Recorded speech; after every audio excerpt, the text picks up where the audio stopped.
रामकृष्ण हरी. स्वामी विवेकानंद जयंतीनिमित्त त्यांना विनम्र अभिवादन. ज्या महापुरुषांनी शिकागोला माझ्या बंधू आणि भगिनींनो या शब्दाने सगळी सभा जिंकली आणि जगभर हिंदू धर्माचा आणि तत्त्वज्ञानाचा प्रचार केला, ते महान स्वामी विवेकानंद त्यांच्या जयंतीच्या निमित्ताने त्यांना विनम्र अभिवादन. गुरुजींच्या कृपेने त्यांनी जे आत्मानुभव अनुभवला आणि तो जो आनंद झाला आणि आनंद झाल्यानंतर त्यांना असं वाटलं की हा आनंद आपण इतरांना द्यावा, आपल्या सर्व जगाला हा आनंद दिला पाहिजे.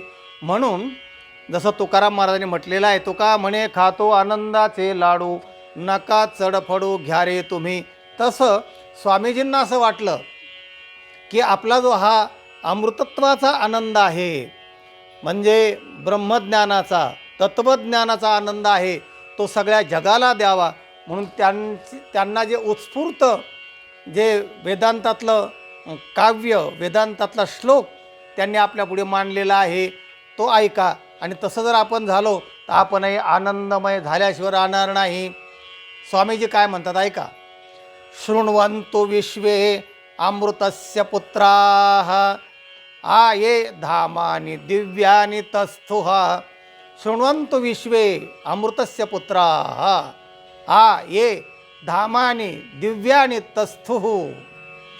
वेदाहमेतं पुरुषं महन्तं आदित्यवर्णां तमसः परस्तात्.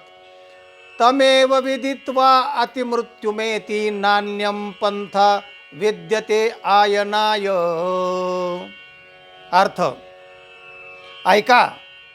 विश्व अमृतपुत्रांनो, दिव्य धाम निवासी देवतांनो ऐका.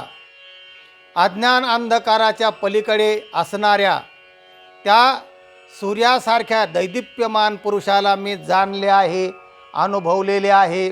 त्याला जाणूनच आपण मृत्यूला जिंकू शकू.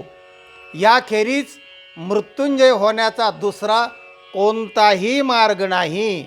हा मार्ग आपणाला स्वामींनी सांगितलेला आहे. तो मार्ग आपण स्वीकारून जर तसे झालो तर आपण सुद्धा मुळातले असलेलेच अमृतत्वाचे पुत्र आहोत. आपलं जे अमृतत्व आहे, चिदानंद रूप शिवोहम शिवोहम, ते अमृतत्वाकडे लक्ष वेधलेलं आहे स्वामीजींनी. त्याप्रमाणे जर आपण होण्याचा प्रयत्न केला तर स्वामीजीसारखा आपणही सुद्धा आनंदी झाल्याशिवाय राहणार नाही, असा या श्लोकाचा भावार्थ आहे. तेव्हा स्वामीजींना, विवेकानंदाजींना पुन्हा एकदा विनम्र अभिवादन. हा व्हिडिओ इतरांना पाठवा, लाईक करा आणि चॅनलला सबस्क्राईब करा. रामकृष्ण हरी.